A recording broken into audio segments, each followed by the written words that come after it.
clouds and sun, a high near 50. That's your forecast on Kim Radio, Talk That Matters. Right now, 16. This is where South Dakota sports fans come for real South Dakota sports talk. Welcome to SD Sports Buzz Tonight with Nate Brown. From East River to West River, high school to college to the pros. This is your sports talk show that covers it all. And now, on Kim Radio, Talk That Matters, the host of SD Sports Buzz Tonight, here's Nate Brown. Hey, glad to be back. Glad to have you back. It's the Wednesday night special South Dakota Sports Talk Show on SDSportsBuzz.com. Watching, for those of you watching in HD, we appreciate you being on South Dakota's #1 sports website, SDSportsBuzz.com, where you can watch the show every Wednesday, and of course right here on Rapid City's talk station, 106.7 FM, 1150 AM, Kim Talk Radio, and 2 hours, as we always do, of jam-packed South Dakota sports talk. We'll get into a lot of hoops tonight. We'll go national hoop coverage as well with NBA scout Chris Denker of NetScoutsBasketball.com. We'll stay right here in Rapid City and talk to head coach of the St. Thomas More Cavaliers, Dave Hollenbeck, as the Cavaliers now 11-1, the third-ranked team in Class A hoops. They get a tight win on the road over Spearfish last night. Dave Hollenbeck will join us momentarily. Mike Purcell, head coach of the Cobblers, they're 3-7.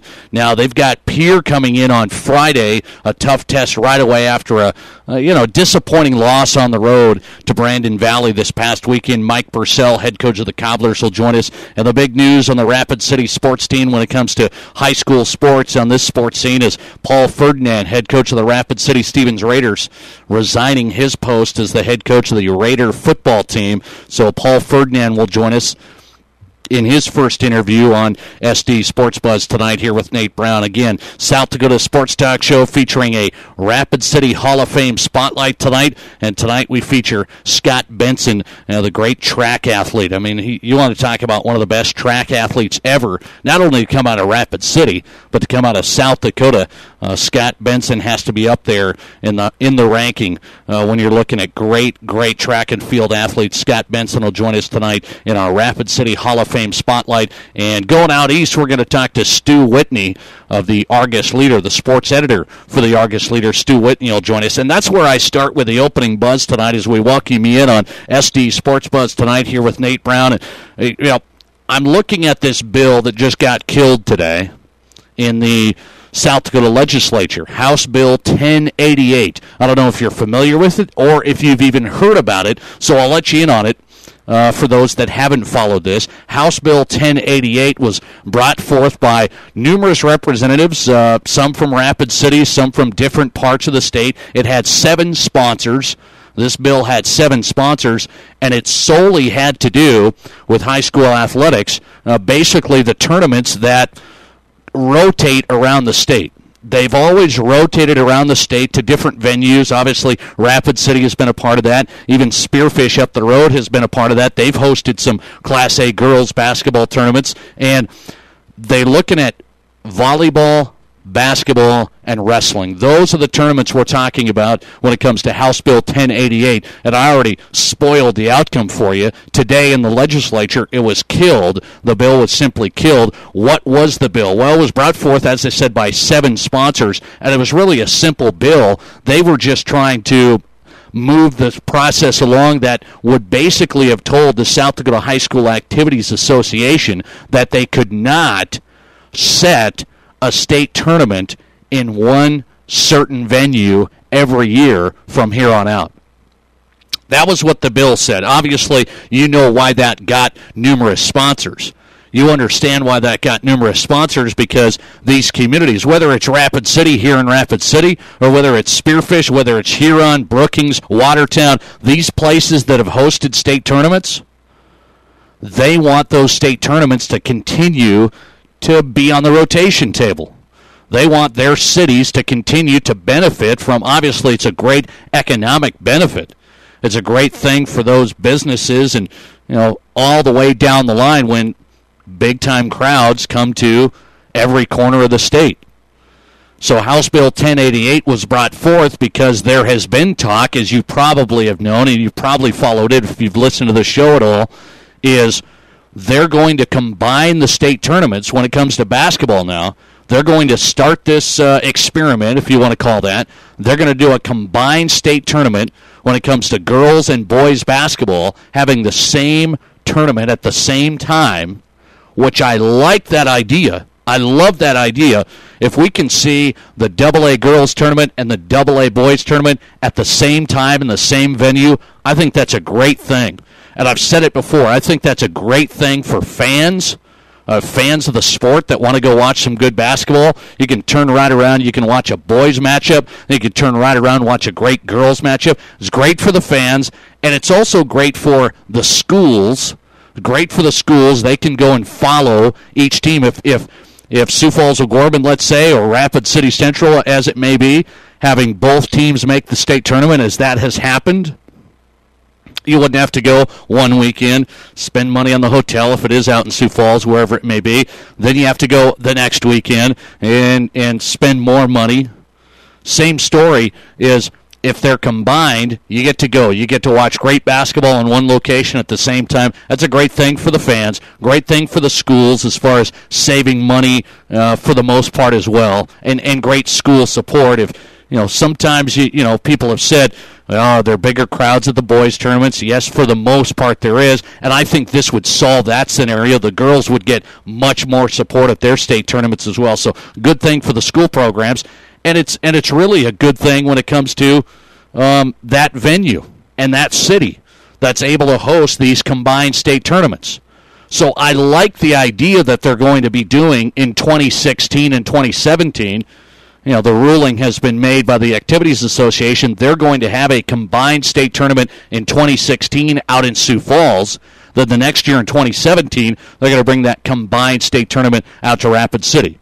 And they're going to rotate them just for those 2 years. And then the process is going to be evaluated. And that's where I've started to get nervous. Because when you look at the numbers financially, the AA tournament, boys and girls, when it's hosted in Sioux Falls, has dwarfed the revenue that we've seen when that AA tournament is hosted, boys or girls, here in Rapid City. So what does that mean? Well, the writing's on the wall that the tournament at the AA level performs so much better in Sioux Falls. They're going to say, man, we're making over double the amount of money. And if you want to be precise, in 2011 in Sioux Falls, the AA boys tournament brought in over $88,000. In 2012 in Rapid City, the AA boys tournament brought in $41,000. So it's over double. Yes, I see the numbers. I see the facts. So when they say we're going to reevaluate it, we're going to try it out in 2016 in Sioux Falls. We're going to try out the combined tournament in 2017 in Rapid City. Then we'll evaluate the process. That means we'll just compare those 2 years, and with the other data that we've had over the years, and the Activities Association is going to make that call, I do believe. My thought is, and my fear is this, they're going to make that call and say, it performs so much better out in Sioux Falls, and we make so much more money. This is where we got to have it now. So don't be surprised when that happens, but here's where I go on this HB 1088, House Bill 1088. Just because we see the AA tournaments performing that much better financially in Sioux Falls doesn't mean that we have to continue to just set tournaments, all of them, as some people have said, all of them, volleyball, wrestling, basketball, at all classes in Sioux Falls at the new event center. That does not mean that, because look further into the numbers. The Class A boys tournament, when it was in Sioux Falls, it did okay. When it was in Rapid City, it did very, very good as well. So there's a big-time discrepancy at the AA level. Those tournaments make way more money out in Sioux Falls than they do in Rapid City. The A tournament, it doesn't matter where it's at. And I don't want to be, punished, I guess, by this process of the Sioux Falls fans when their AA teams make the state tournament and it's out in Rapid City, they don't come out here and support their teams. I don't think we need to punish Rapid City as the great venue that we have here at the Civic Center and the great destination. Great things here, we know that. Great businesses, great hotels, all that. Great places to eat. There's a lot of stuff to do, okay? It's not like Sioux Falls has way more stuff to do. I don't want to be punished over fans that don't make the trip out to Rapid City to watch the AA tournament, and that's the way this is going to go. House Bill 1088 just said, let's make sure that we continue to rotate the other tournaments as well. Let's make sure that Spearfish may have an opportunity to host the Class A tournament, the Class A girls. Let's make sure Watertown gets an opportunity to host the Class A girls down the road. Let's make sure Huron still stays in the mix to host the Class B girls down the road. So let's make sure all these places still stay on a rotation basis, and I don't have any problem with that. I don't have any problem with that. But I think the compromise is going to be this, and I sure hope there's a compromise. Because there are now two venues, the new Sioux Falls Event Center and, of course, the Civic Center. We've had this capability here for a long time of hosting combined tournaments. We just haven't pushed it forth. You know, we haven't been quite as, aggressive. You know, you could use other words that the Sioux Falls folks are being with their new event center. We've had this capability for a long time. Our Civic Center has been so much better. Our venue is so much better than the old Sioux Falls Arena. We just haven't been that forthright in coming out and saying, hey, maybe we should just have everything in Rapid City. And now we're going to get punished for it. I think a compromise needs to be made here. The new Sioux Falls Event Center and the Civic Center are the two best venues in the state. There's no question about it. Those are the two venues that can host combined state tournaments. So maybe we aren't going to have this rotation around all the towns, as they obviously killed that bill in the legislature, so there weren't a lot of folks happy about that right from the start. They killed that bill today. But I still feel the two largest cities, the two best venues, they need to rotate the tournaments. They need to rotate the tournaments. And maybe we'll get to a point where, the AA is always in Sioux Falls. I don't know. I think that's coming. When you look at the numbers, and when they compare 2016 and 2017 coming up, I don't know how that'll play out, but if it plays out like it has in the past, Sioux Falls is going to make more money when that tournament's there, because all those fans go to it when it's in their own backyard. They don't go to the tournament when it's out in Rapid City, and so they'll just say, well, we'll just keep it here because these guys don't like traveling. Yeah, we'll just keep it here. They don't like traveling, so Rapid City folks and your economy, have fun. Sorry.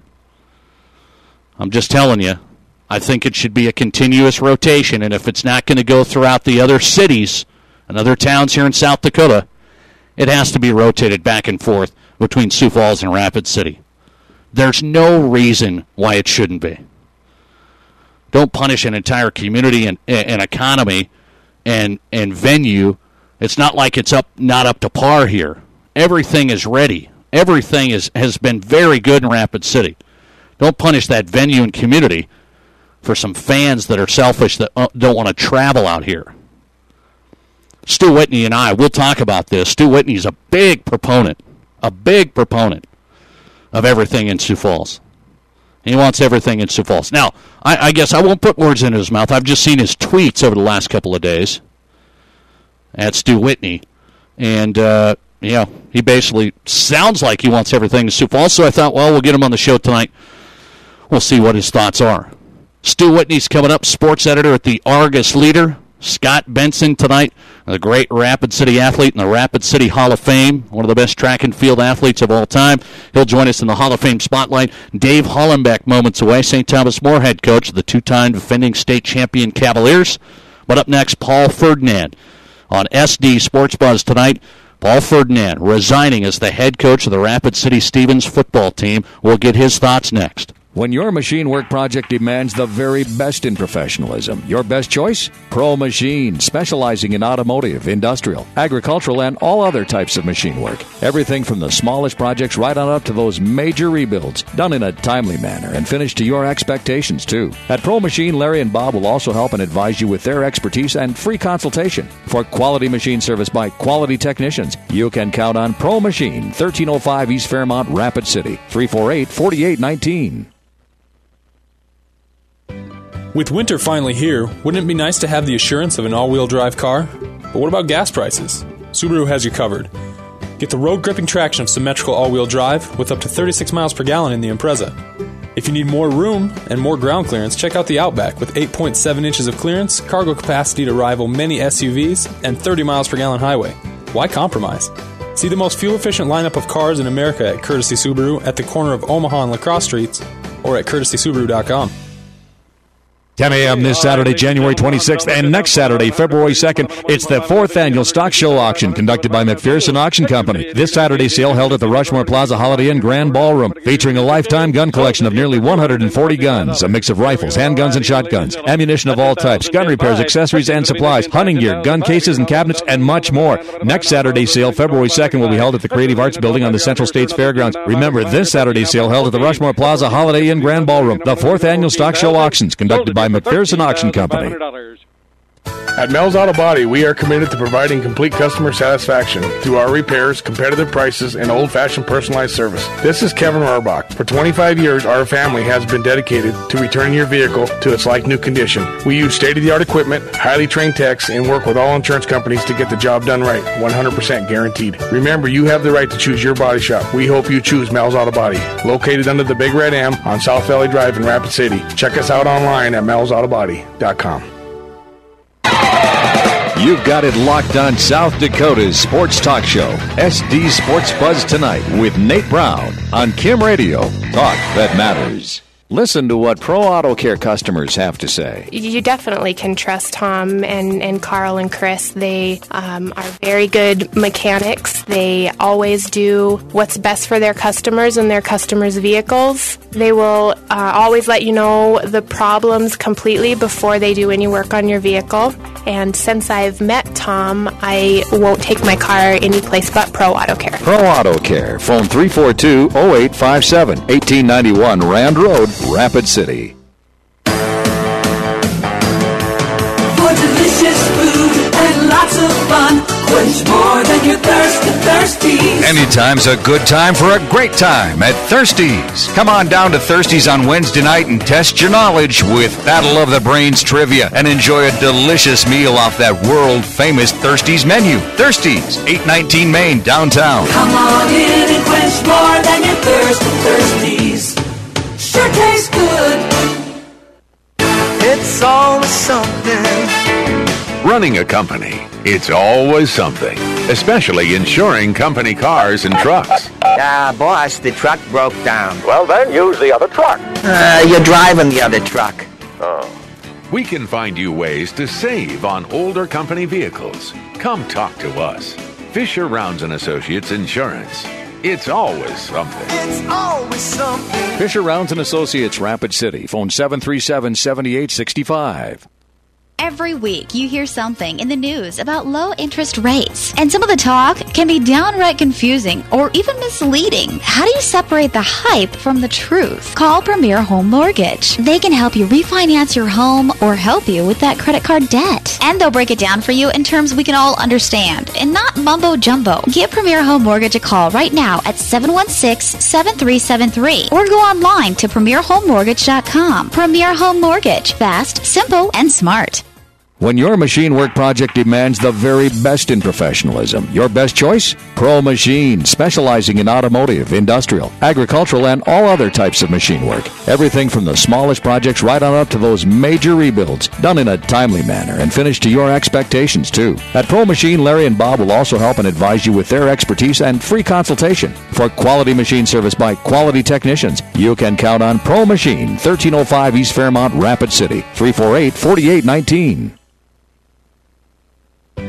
With winter finally here, wouldn't it be nice to have the assurance of an all-wheel drive car? But what about gas prices? Subaru has you covered. Get the road-gripping traction of symmetrical all-wheel drive with up to 36 miles per gallon in the Impreza. If you need more room and more ground clearance, check out the Outback with 8.7 inches of clearance, cargo capacity to rival many SUVs, and 30 miles per gallon highway. Why compromise? See the most fuel-efficient lineup of cars in America at Courtesy Subaru at the corner of Omaha and La Crosse Streets or at courtesysubaru.com.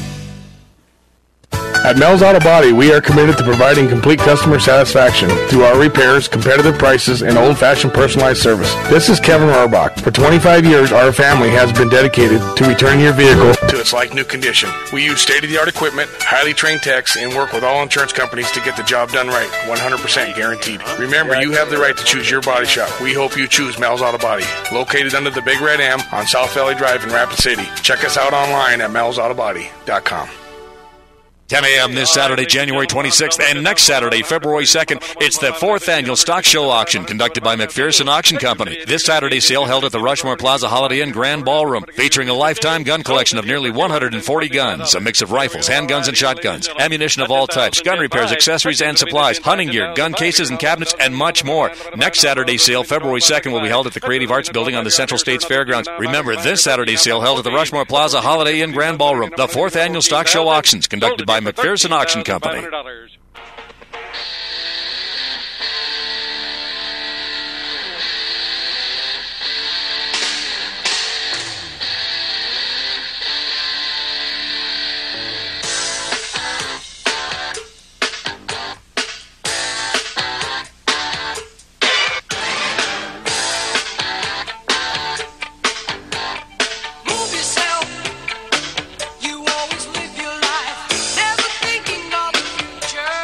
And welcome back into South Dakota Sports Talk Show, SD Sports Buzz tonight.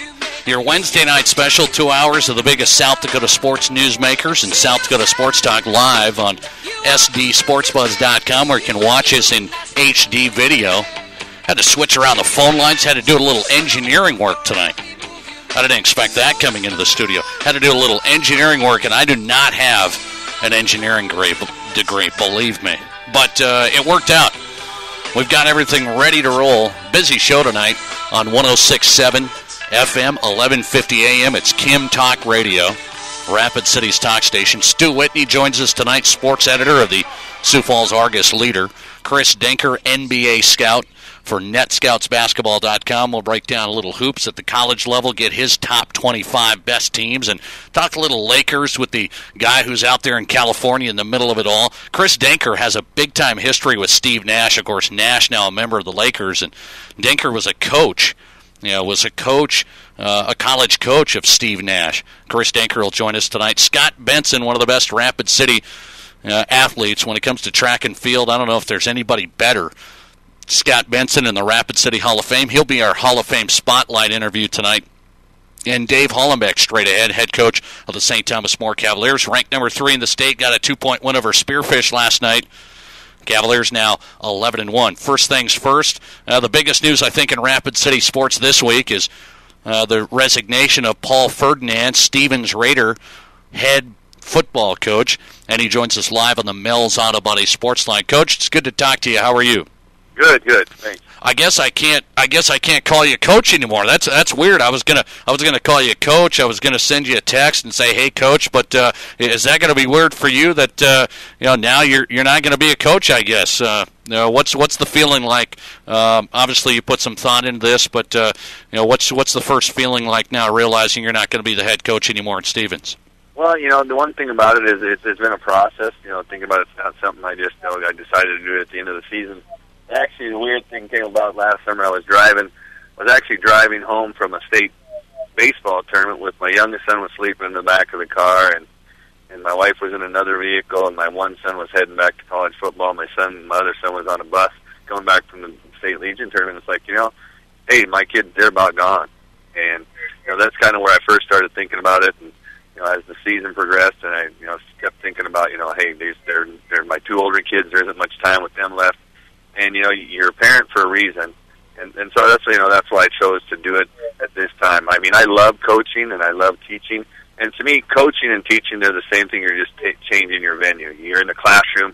You're a teacher in the classroom. You're out on the field. You're teaching.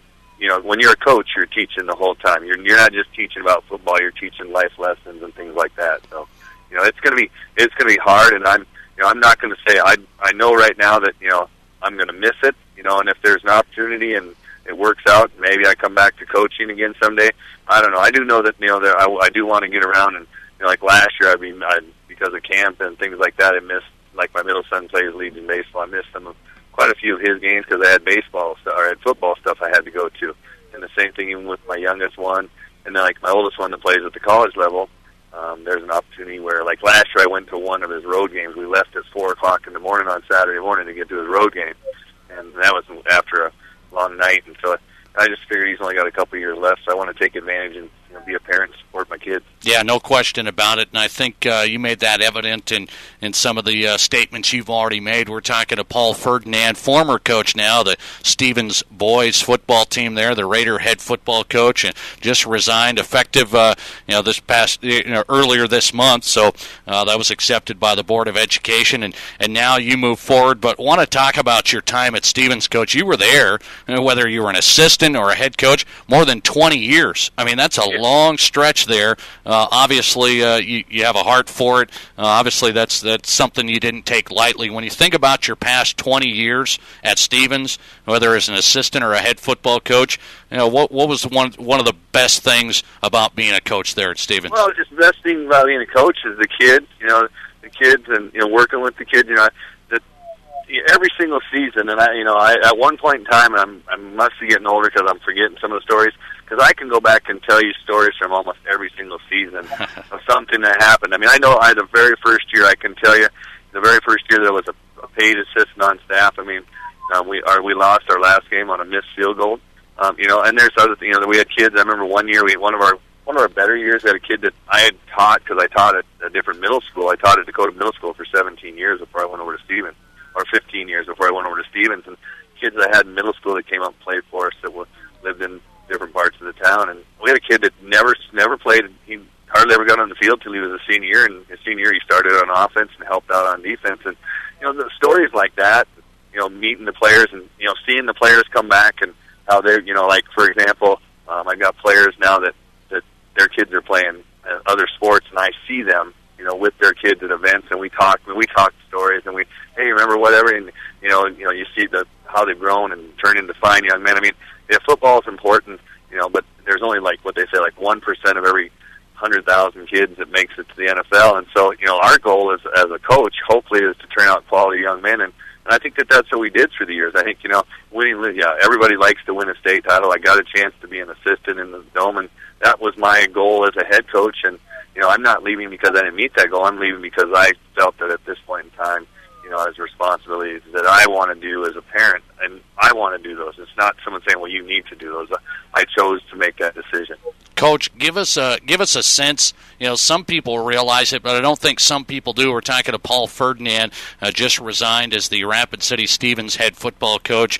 He'll move on, spend more time with his family. You're going to get more time now. Give us a sense for how much of a commitment this really is. I mean, obviously, you guys don't do this. I've talked to numerous coaches. You don't do this for the salary. I mean, you're not getting rich off of this, and all the time that's put into it. Give us a sense for how big of a commitment it really is, being a head coach. A lot of stuff in the off season, during the season. Nobody knows that, when you get back from Sioux Falls at 2 a.m, nobody really realizes that. Right, and then, and actually, depends if you play the late game, you're getting back at 4 or 5 in the morning from Sioux Falls, and then you get up and if you have a JV game or whatever, and one of the things that I always used to do, and I still do, is when I got home, if I had access to the film before I even went to bed, even if I got home at 3 or 4 in the morning, I would watch the film before I went to bed, just because I wanted to see, I got on this kid. Did I get on him for the right reason? Because you may have still out one way on the sidelines, but when you look at the film, it's like, oh, okay, I was either right or I was wrong. And so, you put in a lot of time. You do it because you love it. Like an example of an average week, like right now during the winter time, when with other coaches helping right now, you probably put in like 10 to 12 hours a week in the weight room, where you're supervising the weight room, and then you're looking at, okay, what are some schemes? After the season, you try to meet with all the players in an individual meeting. You have coaches meetings, then you meet with the administration. Then you have to look at budget, what you want to order, what do you need to do, what clinics do you want to go to. So you have to take, in the winter time, you might go to one, you might go to the clinic for 2 days, or you might go to a clinic, for 3 days down in Denver, and then you have to start planning. Okay, in the spring, what are we going to do in the spring? Are we going to have our own camp? Are we going to go to a team camp? Okay, are we going for my first couple of years as a coach, we would take for example, we would have our own team camp, and then we would take our upperclassmen to Chadron so we could focus on them. And then we'd take a different week. That's a three and a half day camp. And then we take our freshmen to the spearfish camp. And then that would get over, and then we do every Monday nights there's 7-on-7, plus we open the weight room from 7 in the morning until 11 o'clock, 4 days a week during the summer. And then we start again in August, and then, in August, we put on a youth camp. We also did, when we started, one of the things we did was we would feed the kids at 6:30 in the morning, make sure they had something to eat. Because one of my first years I was coaching, we had a kid that didn't eat, and he passed out during practice because he didn't get up to get breakfast. So I said, as a head coach, I'm not going to take that chance. We're going to try and make sure the kids are getting proper nutrition, get them something to eat before they come to practice. And so we've done that. And then you're there till from like 6:30 in the morning or 6 in the morning till like 1:30 in the afternoon. Then you're back there again for about 2 or 3 hours in the afternoon, and then you're there again in the evening for 2 or 3 hours in the evening before you. And that's just in the summer before, that's before school starts. I really think it is a thankless job at times, no question about it. Some parents make it tougher than it should be sometimes, and some parents make it great. It's obviously a great experience as well. I've never been a coach, but obviously you guys do it for the love of the game, and you have a passion for it. Paul Ferdinand, resigning as Stevens head football coach, took over there as head coach in 2008. Has been with the program over 20 years, resigning as head football coach, effective right now. He joins us on the Mel's Auto Body Sports Line. This might be a tough question for you, Coach, because it still seems like, you've said it to me that you still want to coach. It's not like you're tired of coaching or anything. You just want to spend more time with your kids. Want to be able to go to games and not have to worry about all the responsibilities that you have. I asked you this because this past year was a tough one. 2010 you had a good year, 7-5, and then back in 2008 though it was another tough year. Were some of the past couple of years struggling as sometimes you guys did in games? Did that weigh in this at all? No, honestly, it didn't. I mean, that wasn't even. It was hard. I mean, but it didn't weigh into this decision at all.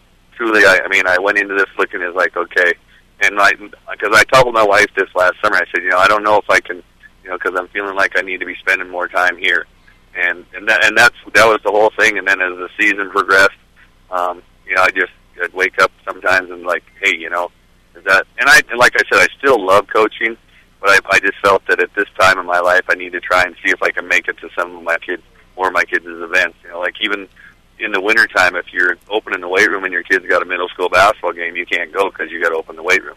So.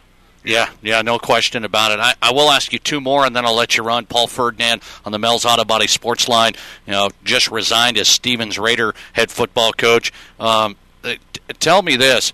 What is going to be the hardest thing about the next coach coming in there? You've ran this program now for a while. What's going to be the most challenging thing for this next head coach with a Stevens football program that, again, has to go up against, we all know, some powerhouse programs out of Sioux Falls? What's the most challenging thing moving forward?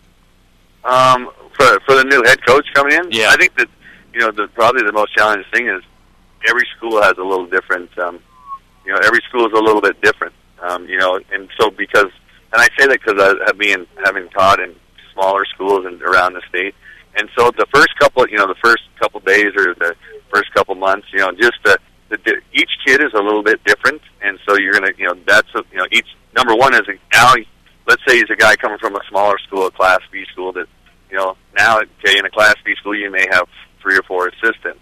Well, now it's you go to Stevens where you've doubled that assistant, so it's a different kind of game unless you get someone that comes from the same level, because of the fact that there's so many more things that there's more kids that are involved and more coaches are involved, and each school offers a little different personality. I mean, like I coached Norwich, it was different than Delmont, and they're the same size schools. Delmont was different than Montrose and Canastota.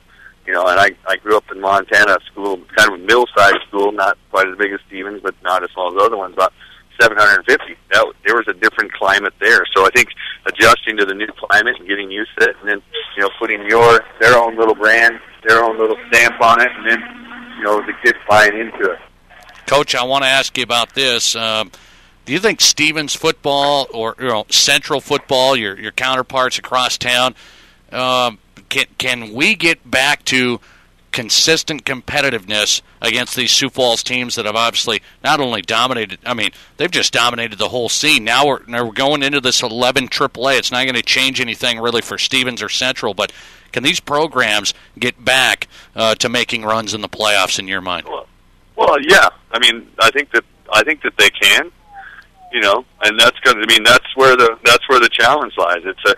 It's a community, we're a community school. It's all about the community. If the community chooses to get to that point, because look, if we do it in baseball, which is a team sport, and we do it in other sports, but that's got to be a community willing to do that, willing to do the things that to get to that level, and that's what it's going to take, is everybody, on the same page, and working together to get to that thing, not.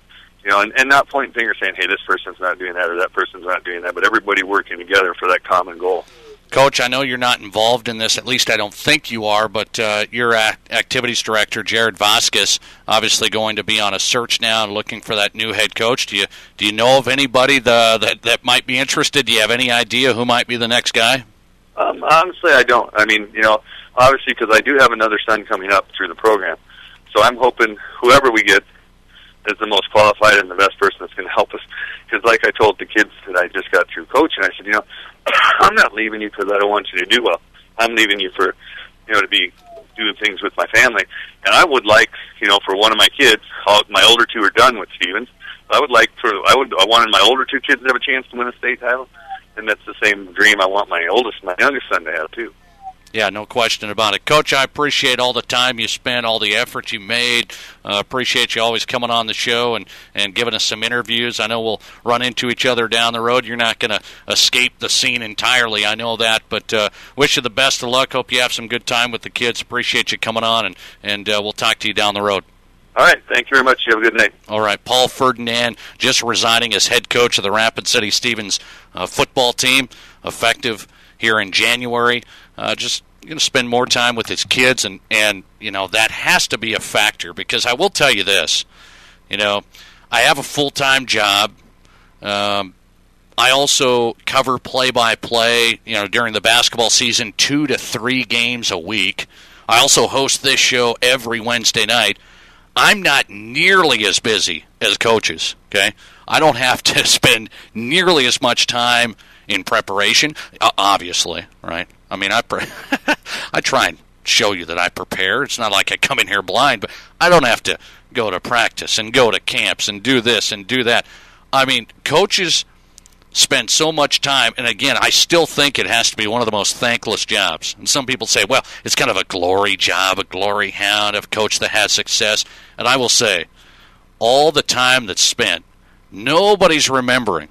Nobody's really thinking about coaches, getting back at 4:30 in the morning from Sioux Falls. I mean, some of these things are just tough. I mean, they are a grind. And I appreciate guys that spend some time and a lot of effort goes into it. And my point being, all that time, I go and do games 2-3 times a week, a show Wednesday, I have full-time jobs. Sometimes I have things I have to go to in the evening as well, outside of the sports world. And I'm thinking, I don't get enough time with my kids. I've got 2 kids now. It seems like you don't get enough time at all. So I understand it, believe me. I have a sense for it, and I think many of you probably listen to the program do as well. You can't fault a guy trying to step aside, spend some more time with his family, and we'll see. You never know what Coach Ferdinand will be up to down the road. Paul Ferdinand on the Mel's Auto Body Sports Line. We'll come back, talk to a great, successful head coach of the Cavalier basketball program. They're 11-1. St. Thomas More's Dave Hollenbeck next. Real South Dakota sports talk for real South Dakota sports fans. This is SD Sports Buzz Tonight with Nate Brown on Kim Radio. Talk that matters. Listen to what Pro Auto Care customers have to say. I go to Tom because he's there for me. I have 7 vehicles on the road on a daily basis, and I know that if something goes on, he'll fix it. He'll fix it right the first time, and if we have an issue with a part, he'll stand behind it. I mean, if we had a part fail that he installed, he'd get the new part and he would install it again, and I'd only pay for it once. Everybody that I know that needs work on their car, I say this is the only place I would go. Pro Auto Care. Phone 342-0857, 1891 Rand Road, Rapid City. delicious food and lots of fun. Quench more than your thirst at Thirsties. Anytime's a good time for a great time at Thirsties. Come on down to Thirsties on Wednesday night and test your knowledge with Battle of the Brains trivia and enjoy a delicious meal off that world-famous Thirsties menu. Thirsties, 819 Main, downtown. Come on in and quench more than your thirst at Thirsties. Sure tastes good. It's always something. You wouldn't take a long drive without checking the oil, gas, fluids, and tires. Maybe you should check your auto insurance, too. Fill her up? No, just check the deductible. Talk to your independent agent. We're driven to get you the best rate. Fisher Rounds & Associates Insurance. It's always something. It's always something. Fisher Rounds & Associates, Rapid City. Phone 737-7865.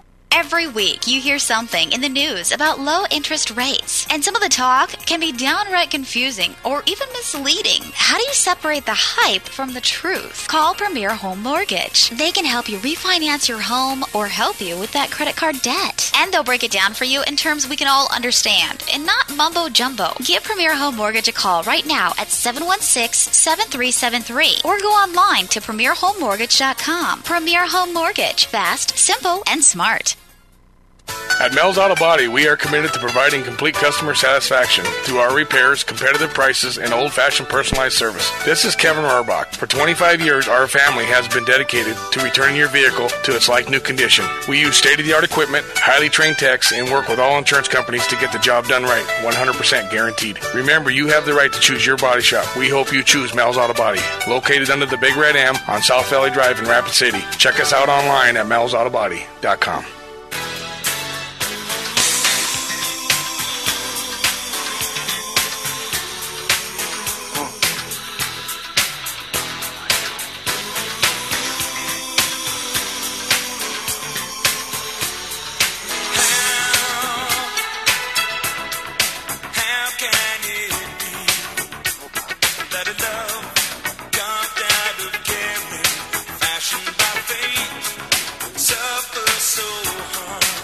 SD Sports Buzz tonight, Wednesday night special. 2 hours of South Dakota Sports Talk on SDSportsBuzz.com.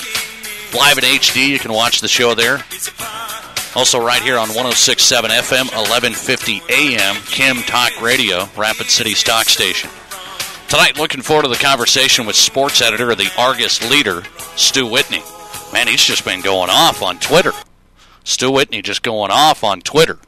Talking about the South Dakota State basketball tournaments, combining them in 2016 in Sioux Falls, 2017 in Rapid City, and Stu Whitney really, obviously a proponent of all the state tournaments being in Sioux Falls. And we'll have a discussion here. Stu Whitney coming on the program tonight, Argus Leader, sports editor.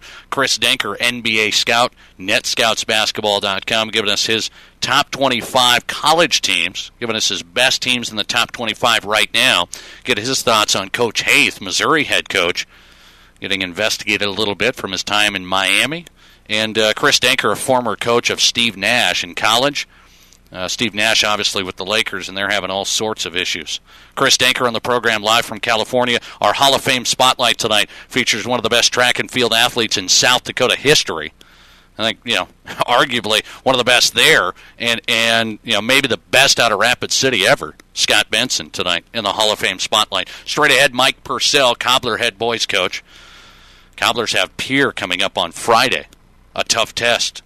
No doubt about it. Speaking of a tough test, the St. Thomas More Cavaliers had a test on the road last night, and the girls' basketball team loses. The Lady Cavaliers had the longest winning streak in South Dakota, 22 straight wins. They lose by 11 on the road to Spearfish, but the St. Thomas More boys get it done. They're now unbeaten against Spearfish in their history, and the Cavaliers 11-1. They've won 5 straight. Head coach of St. Thomas More, Dave Hollenbeck, back on the program. Coach, how are you? Good. Thanks for having me on, Nate. Coach, last night, tough game, tough environment. Spearfish is a team that had won 5 in a row.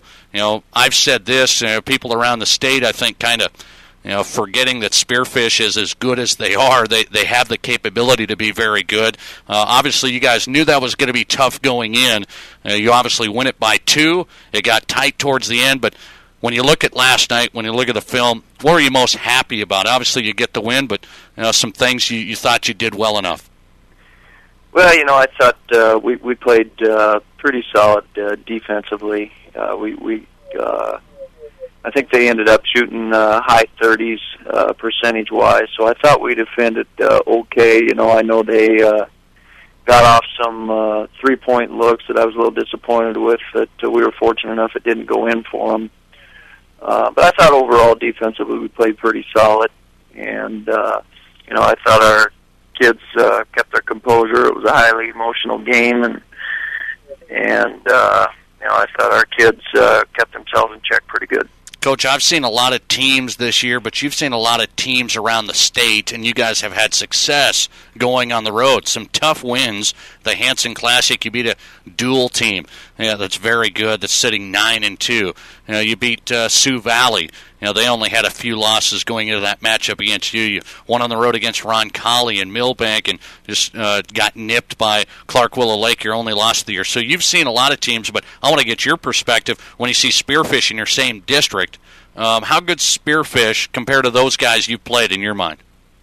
They're as good as any of them. Spearfish, they're so deep. They've got a good bench. They don't lose a lot when they stop.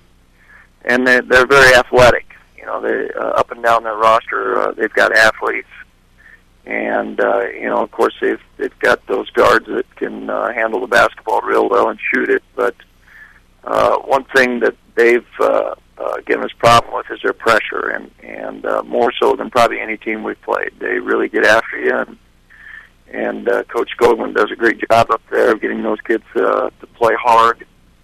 And Spearfish, there's no doubt they're as good as anybody we've played, and as good as anybody we've seen back there. St. Thomas More head coach Dave Hollenbeck on the Mel's Auto Body Sportsline. Cavaliers 11-1. They've won 5 in a row. They get set for winter this weekend at St. Thomas More on Saturday. And the Cavaliers rank number 3 in the state. Want to get your thoughts now because Spearfish is in the same district. You guys have done battle. And obviously, they've had a lot of success. They're 8-3. You're 11-1. It's a long time until tournament time, obviously, but you could see them again, and that's what's happened over the past couple of years. Spearfish, since you've started playing them, they've met you in that district title game. When you think about a third matchup with them, the old adage is it's tough to beat a team 3 times. Is that really the case? Yeah, it is. Anytime you go up against a team third time, it is more difficult, and we've had success here on these first 2, but if we have an off night and they shoot the ball well, it completely flips around, especially when you're playing a good team. If you're playing a team that you're more athletic than, or you're bigger, and all those other components, you can beat them 3 times. But Sturgis is not a team that you can count on beating 3 times. Spearfish. I know that Spearfish, obviously we'll see what happens with them. We'll see what happens with you down the road. We'll see if that is the matchup in the district championship. First things first, got to finish out a regular season, still have some tests, and one of which a non-conference game. You've played these guys over the past couple of years now. You've got Winter coming in on Saturday. Winter, state tournament team last year, they lost some guys. They still have some athletes. Obviously, a great state championship football team, and they have some of those same athletes on the basketball floor. I will say this.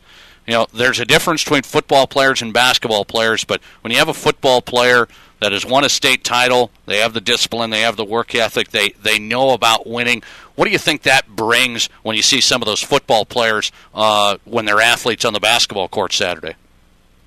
Well, they're going to be competitive. They're athletic. The Fritz kid was their quarterback, I believe, and the Conant kid was in their backfield. He's a good player. We played against Conant last year, and he gave us a lot of fits. He's a good scorer, a good shooter, and a very good defender. But he's just a great athlete. And they've got 3 or 4 of those guards. The Bus kid is very quick and athletic at the point spot. He's hard to get around. He added a lot to their defense. So they're going to give us some problems inside as well. I mean, they're just a well-rounded ball club, and those football athletes you're talking about give us problems. That'll be Saturday night at St. Thomas More. Winter coming in. The Cavalier head coach Dave Hollenbeck on the program. They're 11-1 after a 2-point win over Spearfish on the road last night. Let you run with this. House Bill 1088. We normally don't talk politics on the program, but not sure if you're aware of it. It got killed today. It was a bill brought forth by 7 sponsors that wanted the state tournaments to continue to rotate. Wanted the state tournaments in basketball, wrestling, volleyball to continue to rotate, not only between Sioux Falls and Rapid City, but Spearfish, Watertown, Huron, some of these places that have hosted state tournaments. It got killed because we're now going to see a combined tournament when it comes to 2016 and 2017, first in Sioux Falls, then out in Rapid City, and then it will be evaluated. When you look at that, you've been to a lot of state tournaments. What's your thoughts on how it's been done? You've rotated between Sioux Falls and Rapid City. That's what you've been doing. Do you think that has been working? Do you think you want that to continue? Well, I'm a little disappointed if that doesn't continue, and there's a lot of people throughout this state that want to go to tournaments and so forth that probably aren't going to go now, just based on the fact it's going to be in one location. There's a lot of East River folks that like to come to the Black Hills for a weekend or up to Spearfish, and I've been up to Watertown, to Huron. I've been different places, Aberdeen, to watch the Bees. And I like going to different venues, and we have to travel a long ways to do that. I think there's bigger problems with our state tournaments than worrying about these locations and so forth. I mean, if they want to fix these tournaments, let's change the way teams qualify, and let's change the makeup of these tournaments, and let's get them back on separate weekends so people can go see all of them. And I don't think that these tournaments should be all in one location. I don't think that does the state any good. And there's a lot of these communities around the state outside of the big Sioux Falls Empire that could use the economy boost when the state tournament comes to town, and that's disappointing to me that they're not going to be able to be a part of that. Yeah, we'll see how it plays out. Obviously, the legislature tried telling the Activities Association, we want to keep you rotating them, but that bill killed right away in the Education Committee today. So the Activities Association plan is moving forward at this point. And what you're saying, Coach, do you like the combined? Do you like girls and boys in the same location as we're going to test out in 2016? I don't mind that so bad. That way, communities can see both. If both of them get in the tournament, I just wish they would find a way to work on keeping excitement into the basketball, and by getting matchups corrected, by getting the PowerPoint process figured out, and also figuring out what the best way it is for teams to qualify. I think we've got a unique situation, especially in Class A, with 64 teams. I think we have a unique opportunity to make that a special process, getting to the state tournament that could really bring a lot of hype to the state. And I've always been a proponent of coming up with one state champion, and by that I mean I think the winner of the state Bs should be able to move into the state As, and the winner of that should be able to move into the double As. So we always, each year, would have a state champion. I would love it, and I would love to see a better tournament qualifying process as well. We'll see if it ever happens. Coach Dave Hollenbeck, St. Thomas More head coach, and we'll talk more tournament as we get closer. Cavaliers have winter Saturday night. Coach, appreciate you coming on. Thanks. Thank you. I appreciate it. Dave Hollenbeck, St. Thomas More head coach, 11-1, winners of 5 in a row. Keep in mind, they lost their entire starting nucleus. They lost all 5 starters. When you look at the numbers, They lost 95% of their scoring from last year's state tournament or state champion team. The two-time defending state champs, I think, shocking people that they're 11-1 right now. And they've beaten Spearfish already twice. And Spearfish going into the year, I want to remind everybody, Spearfish going into this basketball season was the favorite. There's no doubt about that. Cavaliers and Winter Saturday night. Looking forward to it. We're going to talk to Chris Danker on the national basketball scene, NBA scout. He gives us some time, former coach of Steve Nash. We'll talk a little Lakers and that whole scenario, why he thinks it's not working. We'll break down his top teams in college hoops as March Madness inching its way closer. Stu Whitney, Sioux Falls Argus leader, sports editor. We might get into it a little bit tonight. He wants everything in Sioux Falls. Obviously, I don't. We'll break things down. Scott Benson in our Rapid City Hall of Fame Spotlight. He'll join us next. With winter finally here, wouldn't it be nice to have the assurance of an all-wheel drive car? But what about gas prices? Subaru has you covered. Get the road-gripping traction of symmetrical all-wheel drive with up to 36 miles per gallon in the Impreza.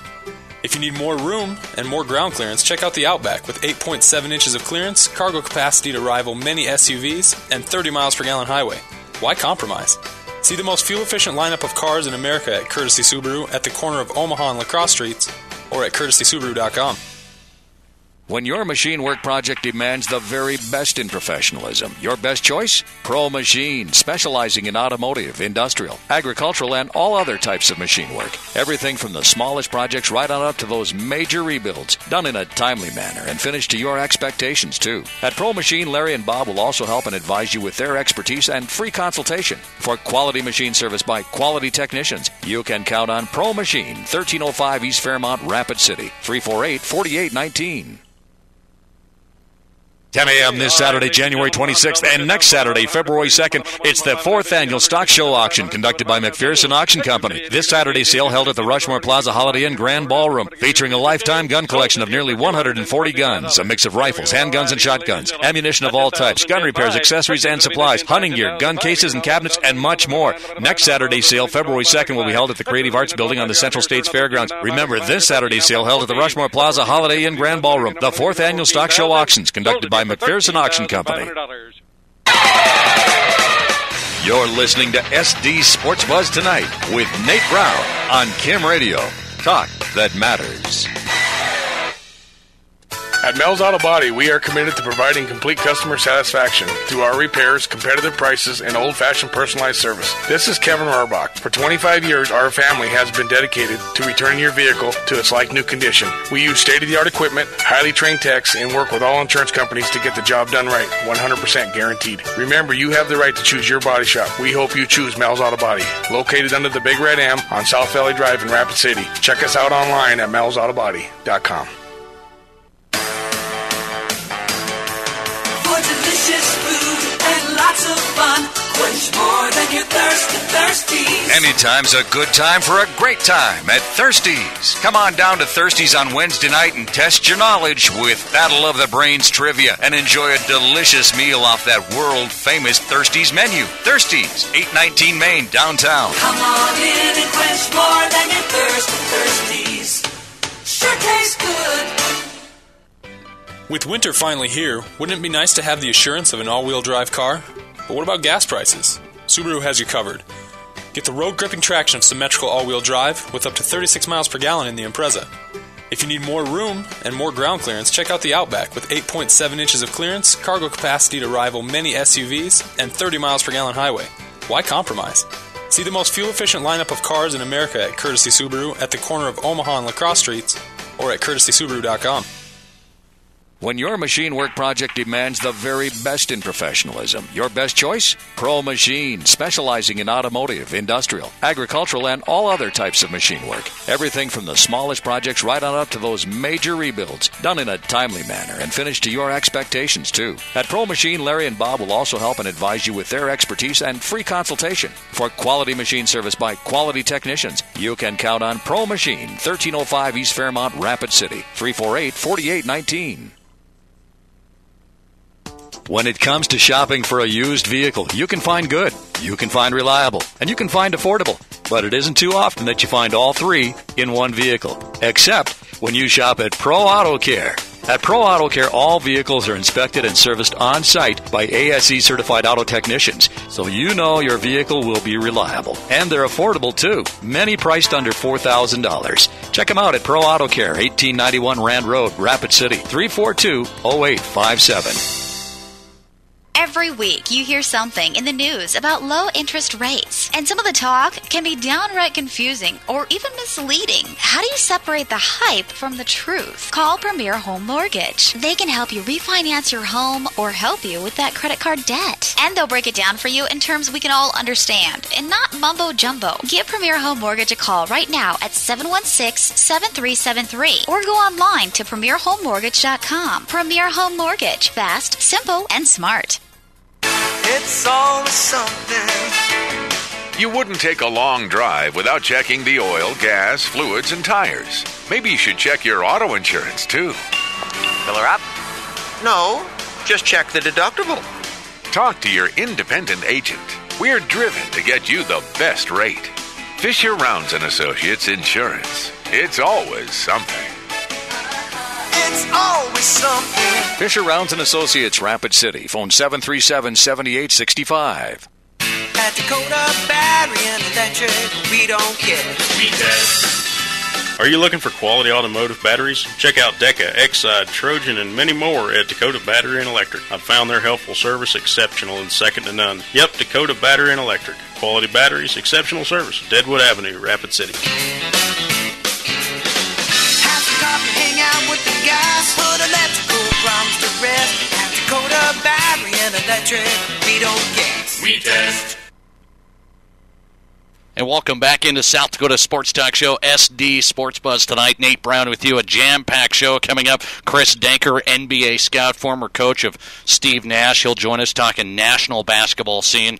We've got to get in the Lakers situation since Danker's got the relationship with Nash and that whole mess out there. I can't quite figure it out. Is it possible to have too many good players on one team? I think it is. You know, too many good players and then a few old players, I guess. Chris Danker coming on. I'm looking forward to the discussion on SD Sports Buzz tonight with Stu Whitney, Argus Leader sports editor. He's been sending out a lot of tweets, sending out a lot of messages talking about he wants all the tournaments in Sioux Falls. That seems like what he wants. He's agreed to come on the program tonight, my friend Stu Whitney. We haven't had him on the show yet, so we're going to get Stu Whitney on the program, talk about I think we can find a little compromise here. We don't need everything in Sioux Falls just because there's a brand new event center there. We've had that capability of having a combined state tournament here in Rapid City for a while now with the new arena. So we'll talk about it. Scott Benson coming up, one of the best track and field athletes in South Dakota history, and I think the best, arguably anyway, the best out of Rapid City ever. Scott Benson in our Rapid City Hall of Fame spotlight. He'll join us momentarily. Busy show tonight. Talk to Paul Ferdinand, head coach of the Stevens football team that just resigned, effective here in January. Coach Ferdinand resigns after taking the helm as head coach in 2008. He's been at Stevens as an assistant as well, over 20 years over there. So the Raiders going to have a new head man. We'll see what turns out there. Appreciate Coach Ferdinand coming on. And just had Dave Hollenbeck on. If you missed any of these guests, remember, you can always catch them at sdsportsbuzz.com in podcast form. Just go right there to the site tomorrow. We'll get them up there after they appear on the program tonight. You can listen to anybody at your own convenience. Joining me on the Mel's Auto Body Sports Line, head coach of the Cobbler boys basketball team. 3-7 Cobblers get set for Pierre on Friday, Brookings on Saturday, at home at Central. Mike Purcell back on the show. Coach, good to talk to you. How are you? I'm doing good, Nate. Thanks. I want to talk to you right away about going out to Brandon Valley, tough loss out there. Brandon Valley's a good team, but I think you probably are saying the same thing I said when I looked at that you could have played better. Obviously, what disappointed you about going out there and losing? Well, exactly what we had done in practice to defend a shooter such as Marceau. That we knew what we needed to do. We had worked in practice, and we worked on it since day one. How to defend a shooter and a non-shooter, and back screens, and down screens. And we got there. I know he hit some really, really tough shots. I mean, they were just really ill-advised shots, but they went in, and he got hot. But that was the biggest issue. Was we got into early foul trouble. early in the first quarter. We got out of our defensive rotation, which we wanted to accomplish and do because we knew they had even just more than one shooter than Marceau, and then he caught the ball and hit 9 threes on us. Yeah, no question. That's that'll hurt. That'll hurt when somebody does something like that. And now it doesn't get any easier, Coach, because I said it. You've got Pierre coming in Friday. We'll talk about them first because you know this is a team, Coach, and you said it yourself that has the capability of being the best team in the state. At least I felt that going in. They've been banged up a little bit. They haven't quite put it all together at times. But I still think Pierre's a lot better than their, I guess a little bit average record. I do too. Well, in the respect, I mean, when you're in the state of South Dakota and you got 2 kids that are Division I, I mean, legit Division I, and you've got good disciplined guard play around them with a couple bench players, you're going to be a nice team. You're going to be a good team. But we know that coming in, and we know what they're going to run for offense and defense. We've got to try to run a little bit of the tempo of what we want to run. And then also with that, right after that, we're going to be playing Brookings with Nagy at the point, and they are really a nice surprise team this year. They're playing very, very physical. They get up and down the floor. They really look to attack the bucket in what I call attack or primary. And then after that point, they run some flex, some very disciplined offense. They look to get Nagy as many shots as they can. Mike Purcell on the show tonight talking cobbler hoops. Central's 3-7, right there with Stevens. Sturgis is right in the thick of things as well in District 4 AA. He joins us on the Mel's Auto Body Sports Line. I'm going to have a tough time figuring out just who's going to kind of take control here. And I know we still got the latter part of this regular season to decide that, and you haven't even faced Stevens yet, but I look at it, I've seen you all now a few times. Central, Stevens, Sturgis, seen you play common opponents. Somebody wins a game, then somebody struggles against, Stevens loses against Sturgis. You guys beat Sturgis at the buzzer. Stevens blows out Douglas. You guys didn't quite blow them out. They kind of stuck around with you. When you look at it, Coach, it's there for the taking. Who do you see out here? Sturgis, Stevens, yourself, even Douglas, I guess, thrown in the mix. Who's going to step to the forefront? What do you need to do to take control? I think the team is going to take control. Is a lot of the fundamentals of just basketball.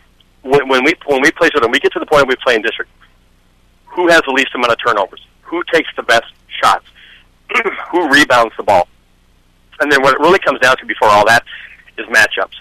Where do you have an advantage? Where's their disadvantage? And you've got a matchup defensively and offensively based upon each other. I think coaching is going to have a lot to do with it this year, more than on any other year that I've been here in the district. And and what I mean by that is studying matchup, where the players at, who is who, where's your benefits, where's your advantages, what things do you have in which you can take advantage during the game. And I think some of it too is something such as an off night on shooting, or who got in foul trouble earlier with one of their better players. I mean, it's going to be something little that turns into something big. And that particular team out of us, Stevens and Sturgis and Douglas, is going to win a district. So you're saying really these scores in these games being as close as they are and similar outcomes that we've seen, you're saying that is reflective of there's parity in this district again? Yeah, there's parity. At the beginning of the year, I didn't think there was going to be that much parity, throughout the summer looking at things, et cetera. But when you really look at what does Stevens, for example, FC Stevens has is their 2 or 3 offensive and defensive positives that they have. What does Sturgis have? What do we have? We all have those 2 or 3 things that we're good at and that we're very competitive with offensively and defensively. And then it also comes down to we're all different. See, that's just that is so unique out of this. All 4 teams, their strengths are different than the other teams. And like I said, I just hope when it gets to district, we don't have something like it happened at Brandon Valley where we're in deep foul trouble with shooters 2 or 3 minutes into the first quarter. Now you're out of your defensive rotation. Now you're out of offensive sync. And at that time, you're just battling for the rest of the game, just trying to stay close. Coach, you wanted to be better than 3-7, even though you faced a challenging schedule. I know you wanted to be better than 3-7. Do the kids know that they can be better than 3-7? I mean, you're hitting a home stretch now. This is a critical stretch here. You get Stevens a couple of times. This is an important time to where you got to start keeping these kids' confidence high. Is it still a confident team? It is actually. They're a confident team. They're resilient, and I like that because we got a lot of energy right now with our players. We've got people doing what they need to do in practice, in order to get better, and also working on the individual skills. We're breaking it down into practice, offense, and defense. We got specific coaches on specific skills, making sure that things are covered on every single drill. So we're doing multifaceted coaching, as much as we possibly can. But I know for us, I'm only speaking for Central, I know this, the strength of our team is going to be the strength of our leader. And that is the number one thing. That is the number one thing we have been missing all year. We don't have that exact leader with that vision and that direction at that time. We have not, as Krzyzewski would say, we're still a collection of individuals, because kids will follow the leader of the team, and then they'll follow the team's vision and the leader's vision second. And I coached for almost 30 years, that's a fact. So as soon as we have got to get that energetic, positive, optimistic leader that is going to help that coaching staff run everything, every practice, and get this train on track. Here we go, Coach. I'm going to let you run with this, and I just got to get your thoughts on it. House Bill 1088 in the South Dakota Legislature was killed today in the Education Committee. That was the bill that was, had a Rapid City sponsor, had 7 sponsors on it, talking about the high school tournaments, basically. And we talk about basketball a lot because those are the biggest that's the biggest revenue generator. But basketball, wrestling, and volleyball, these tournaments that can be rotated and have been rotated, the bill wanted that to continue to happen. They don't want the Activities Association to, I guess, put this experiment that they're going to put into play in 2016 and 2017, combining the tournaments in Sioux Falls the first year, Rapid City the next year, and then deciding, well, maybe we should put all of them in one spot. That bill wanted to eliminate that process. It got killed right away. So, this process of we might go down the road of having a tournament in Sioux Falls every year, when you think about that, when you hear about that, you think that's going to be a possibility, and obviously you probably wouldn't like it. Do I think that's going to be a possibility? Yes. And the reason I think of that is the Sioux Falls area is working very, very hard with their convention centers and their people in that area to get sporting events there and to really sell it and take a look at it and bring their vision to the state and say, hey, look at the revenue, look what we can bring in with the hotels and the crowds and the people we can bring in. But I don't know. I kind of look at it this way: when there's nothing wrong with a machine running, don't throw a wrench into it. I know there's always concerns or maybe some complaints, et cetera, but I have been to and participated and just watched also as a coach, player, et cetera, state tournaments on both sides of the state. And even when the girls been in Brookings, Watertown, et cetera, I feel with a state this size, it needs to be rotated, and it needs to stay. And it needs to stay that way. And I surely hope that it stays that way. And I know this because we're playing Sioux Falls 6, 7, 8 times a year out here, us and Stevens.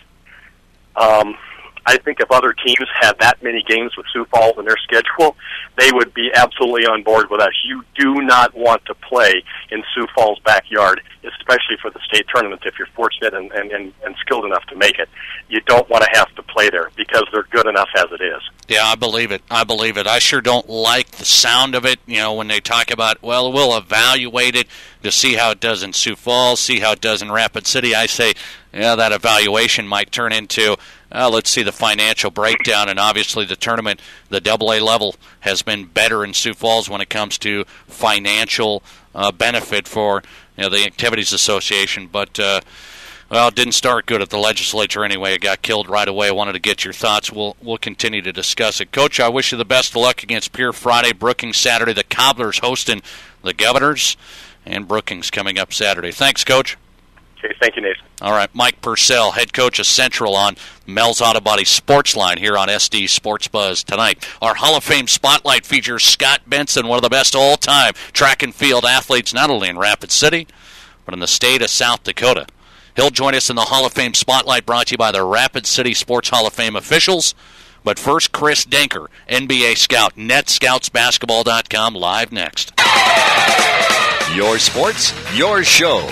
This is SD Sports Buzz Tonight with Nate Brown on Kim Radio. Talk that matters.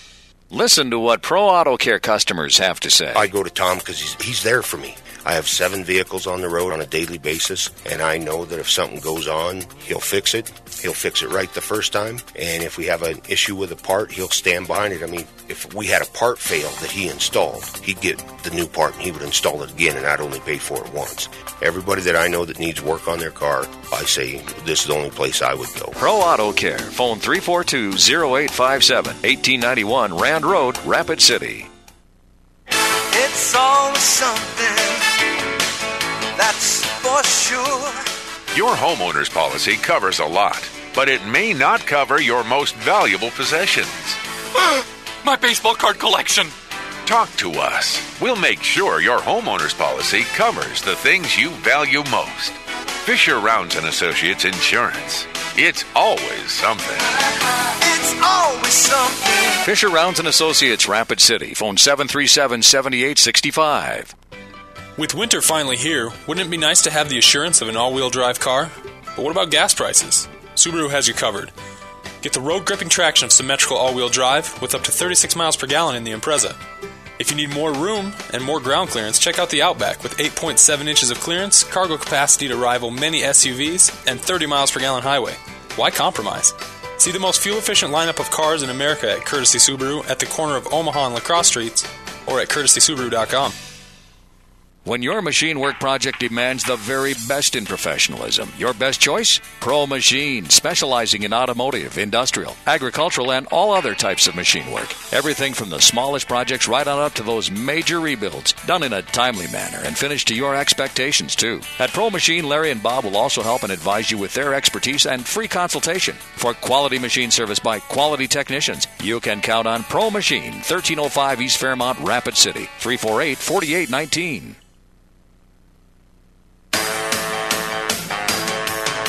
Delicious food and lots of fun.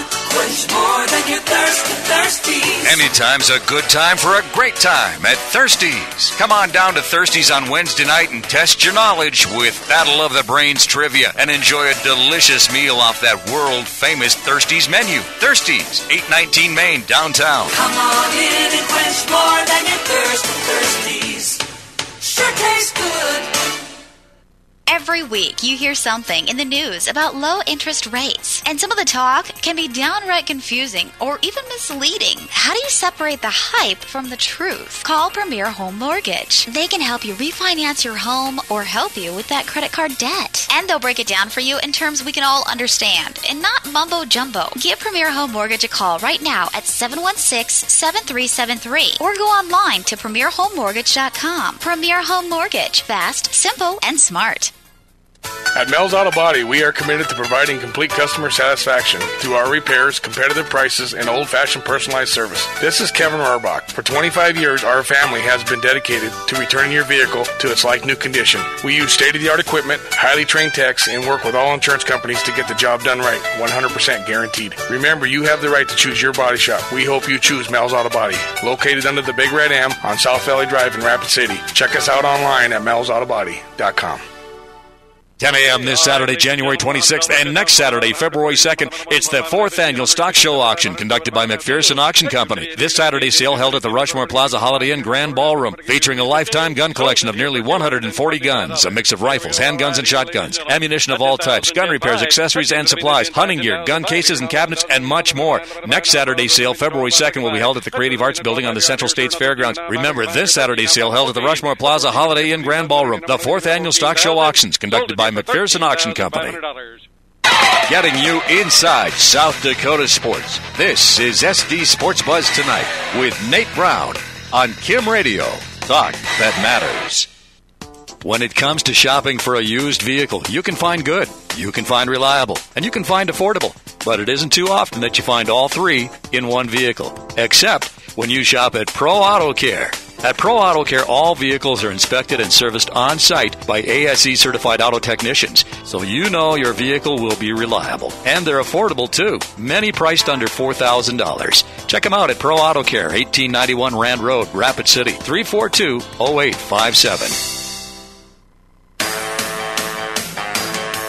For delicious food and lots of fun, quench Quench more than your thirst at Thirsties. Anytime's a good time for a great time at Thirsties. Come on down to Thirsties on Wednesday night and test your knowledge with Battle of the Brains trivia and enjoy a delicious meal off that world-famous Thirsties menu. Thirsties, 819 Main, downtown. Come on in and quench more than your thirst at Thirsties. Sure tastes good.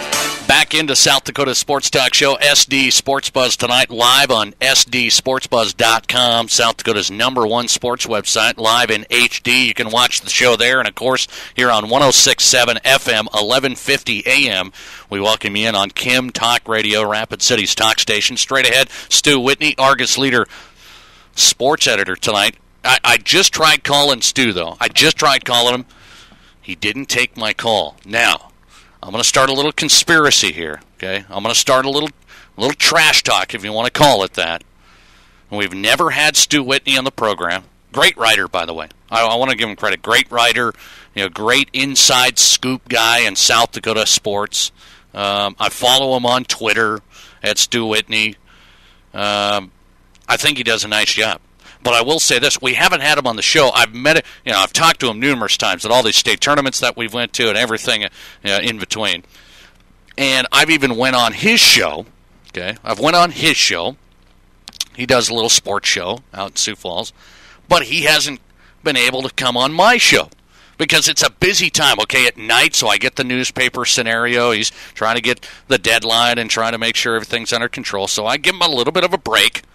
Those newspaper guys a little busier than us radio guys. But if he doesn't take our call tonight, we're going to have a problem, man. We're going to have to get into it a little bit because tonight is the night we got to discuss this whole state tournament scenario. He's really a proponent of, the state tournaments need to be in Sioux Falls. They perform much better in Sioux Falls financially and everything in between.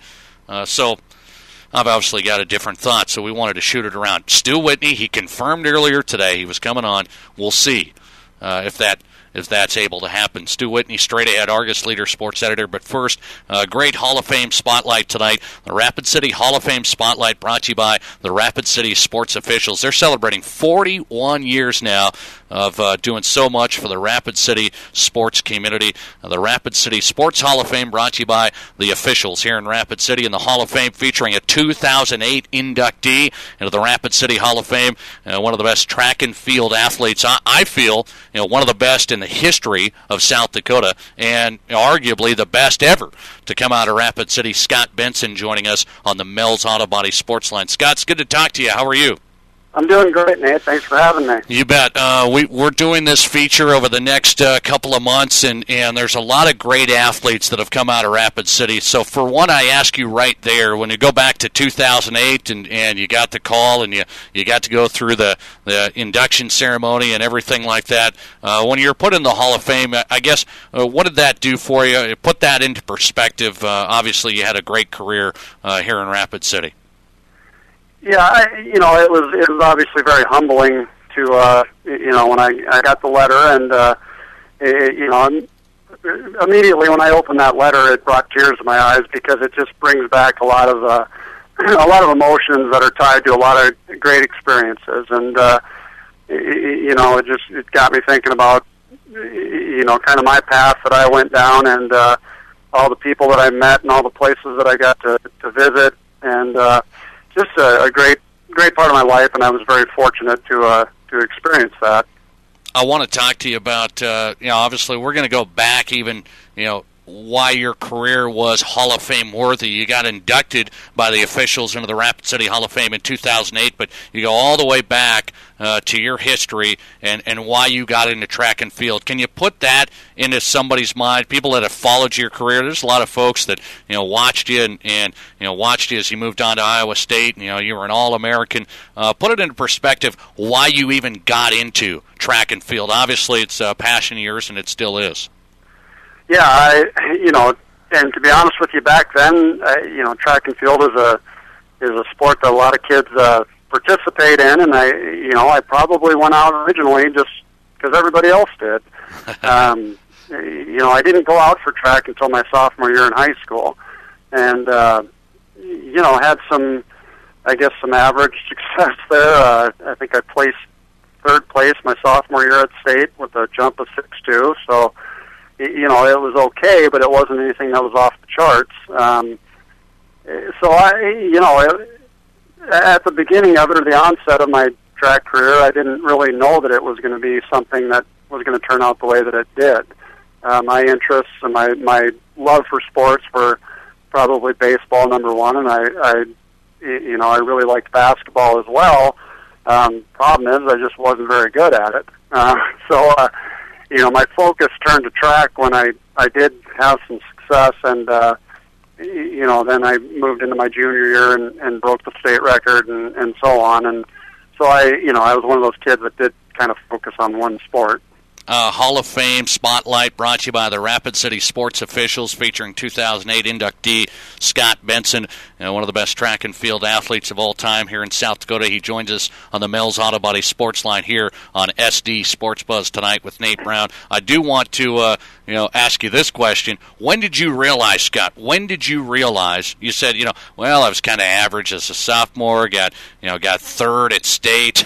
I don't know if that's average, by the way, but when did you realize, hey, this might be something that I'm pretty darn good at? I mean, this might be something that could take me. Obviously you went to Iowa State, but had some other offers in there as well. When did you realize that this is something that could be the real deal? In my junior year, I at the Howard Wood Dakota Relays, my junior year, I set the meet record there, and that's on a pretty big stage in South Dakota. And at that point, I started to realize that, I may be pretty good at this. Back then, in the late '80s in South Dakota, there weren't a lot of big time track athletes that had come out. So, I was kind of in the unknown. I didn't really know where I fell with the rest of the kids out there that were doing what I was doing. So after my junior year, I set the state record at the state meet, and came back my senior year in high school. I remember the first practice that I went to. Got the mats out, got everything set up, and so we're indoors on the basketball floor, and I jumped 7 feet in practice.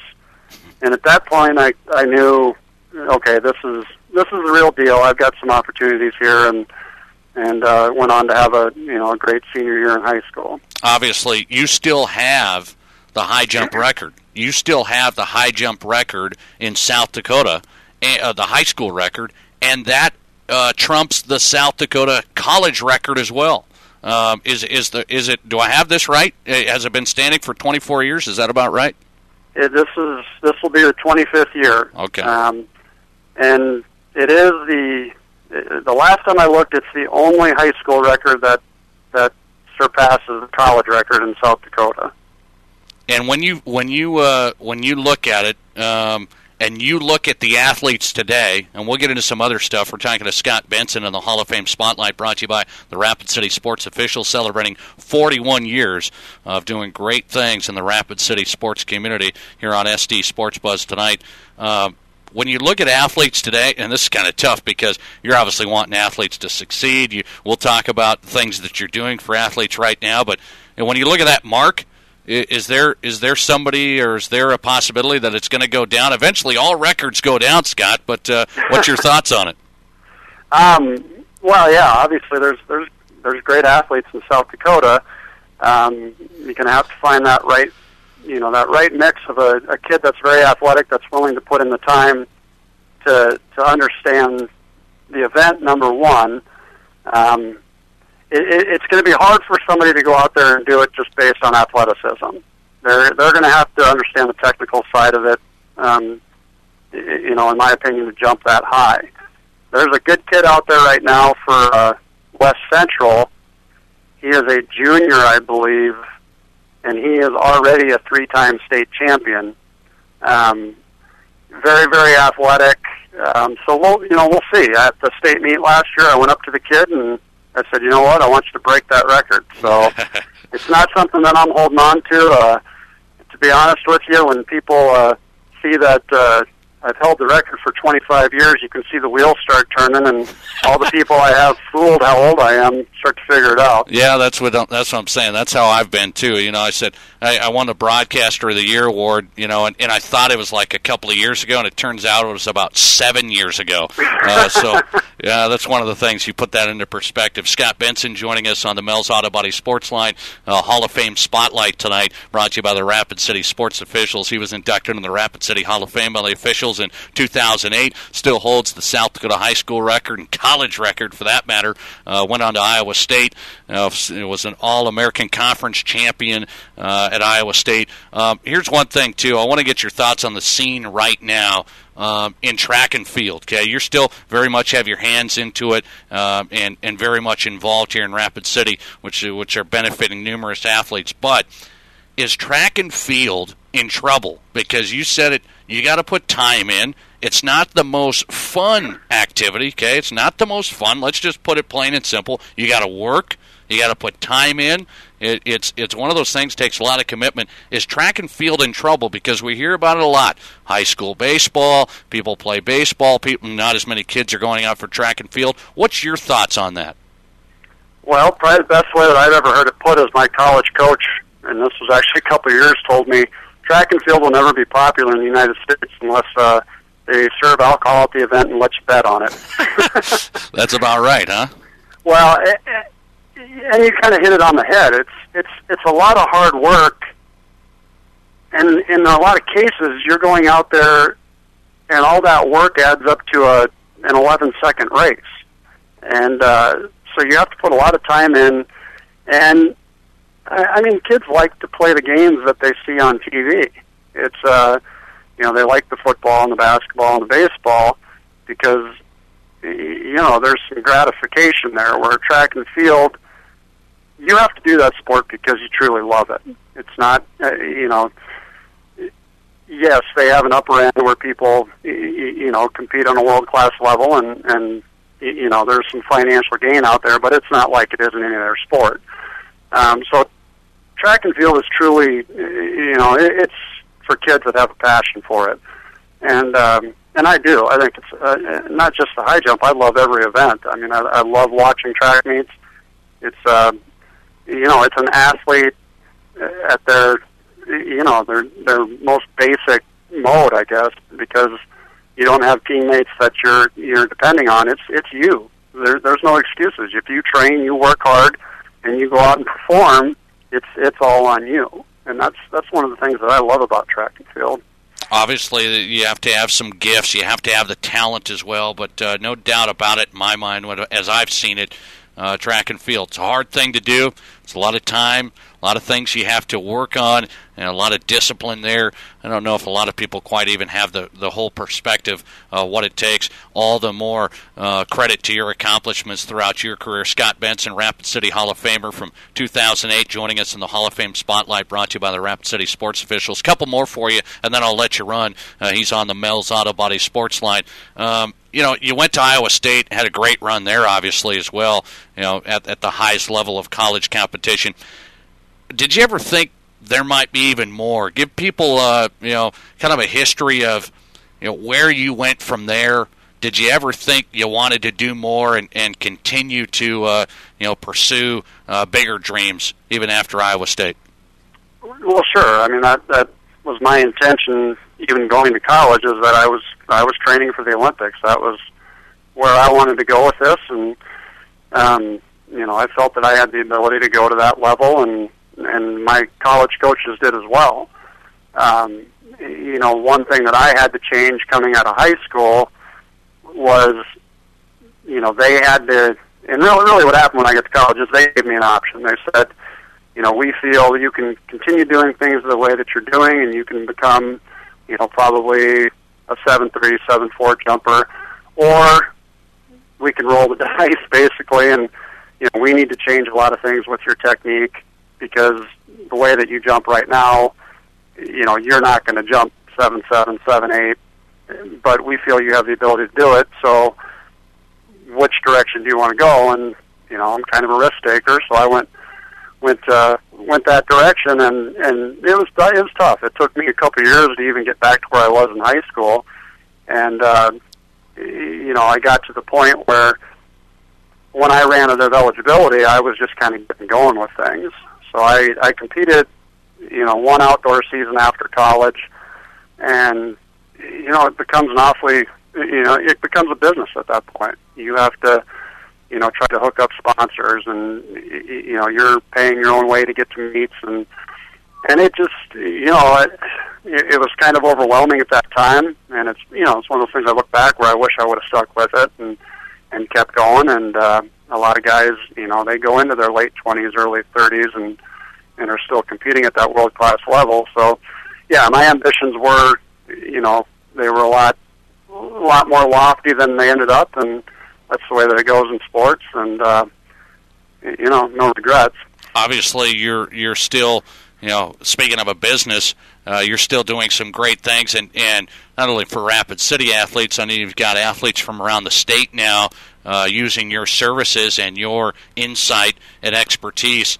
Benson Sports Training, a company you started, and by all accounts, a company that's, successful, getting bigger and better. You're still moving things forward.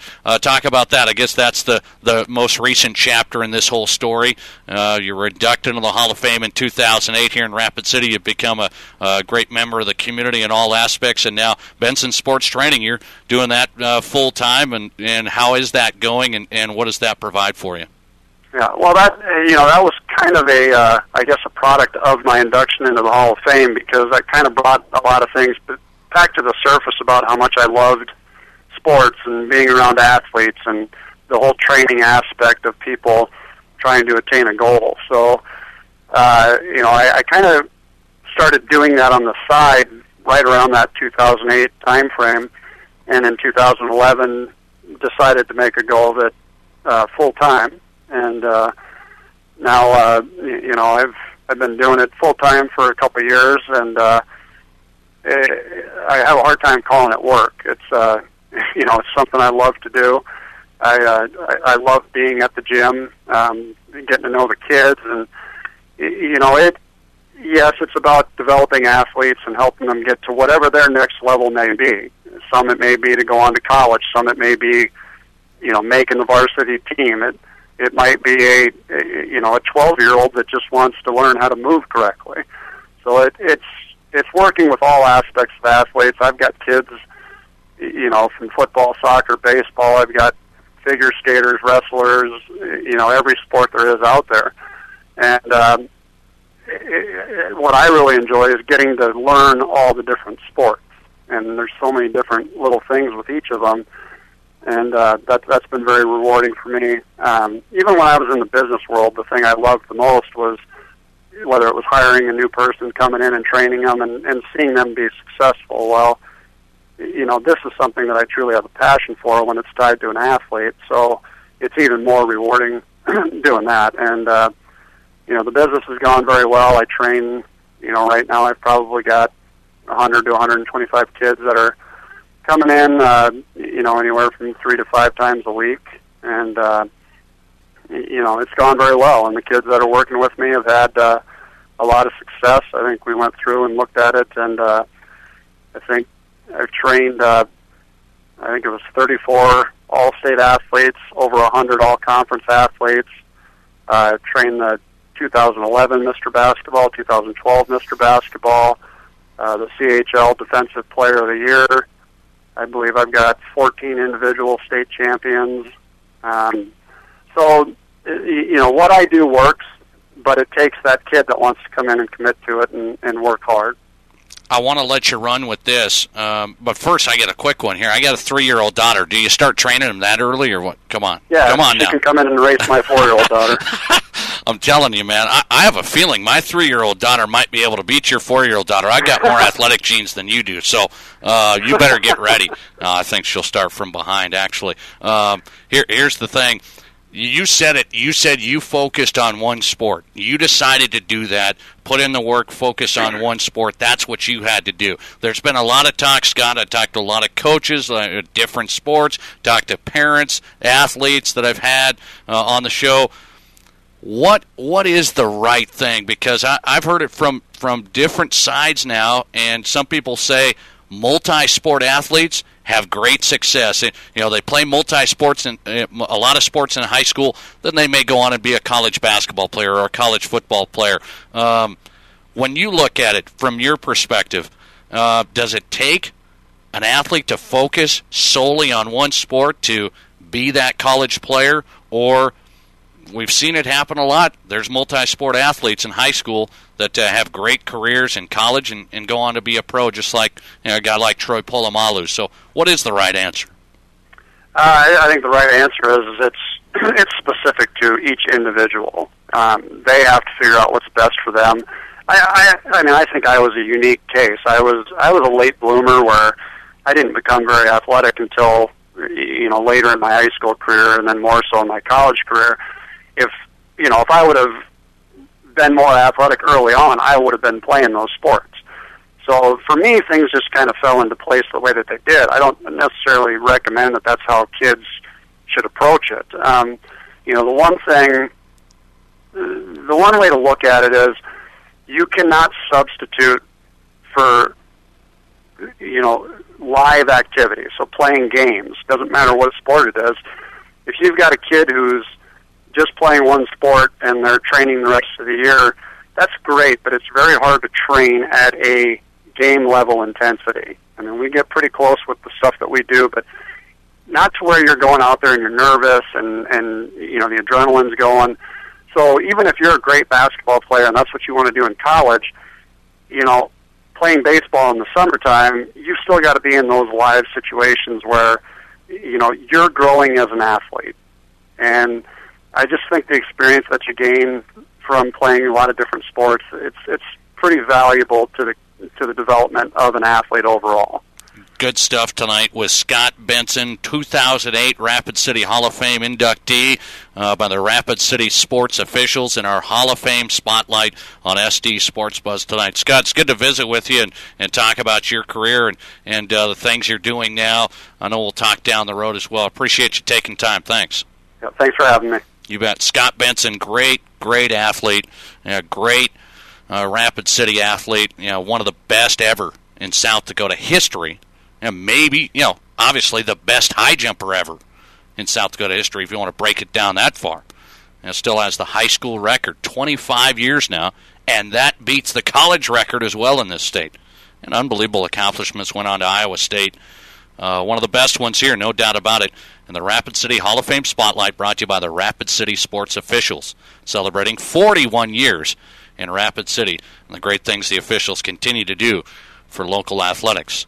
We'll be back and wrap up the program. I got to get Stu Whitney, man. Is Stu going to answer the bell? Stu Whitney, Argus Leader sports editor. We'll try and track him down next. It's always something, that's for sure.